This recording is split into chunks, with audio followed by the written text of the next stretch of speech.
জাতীয় অর্থনৈতিক পরিষদের নির্বাহী কমিটি একনেক সভায় ১১টি প্রকল্প অনুমোদন দেওয়া হয়েছে, যার মোট ব্যয় ৯,৩৬১,৯২,০০,০০০ টাকা।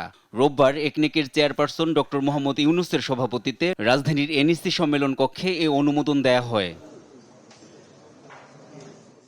সভা শেষে পরিকল্পনা উপদেষ্টা ওয়াহিদ উদ্দিন মাহমুদ জানান, চিকিৎসা সেবা সম্প্রসারণে ঢাকার বাইরে ৫টি মেডিকেল কলেজ হাসপাতালে বার্ন ও প্লাস্টিক সার্জারি ইউনিট স্থাপনে প্রকল্প নেওয়া হয়েছে।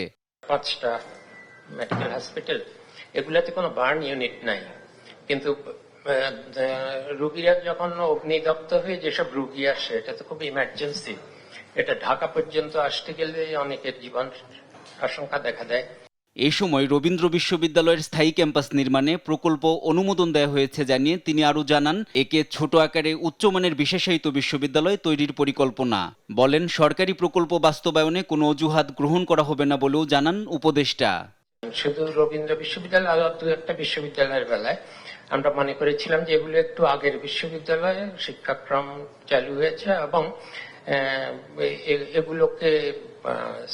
এগুলোর জন্য নতুন করে স্থায়ী অবকাঠামো নির্মাণ প্রয়োজন। তো যেহেতু এগুলো আমাদের আবার দ্বিতীয়বার একনেক সভায় আসলো, আমরা এটাকে অনুমোদন দিয়েছি। ঢাকার আজিমপুরে সরকারি কর্মচারীদের জন্য আবাসন ব্যবস্থার কথাও জানান পরিকল্পনা উপদেষ্টা। আজিমপুরে। এনআই নাহিদ, দেশ টিভি, ঢাকা।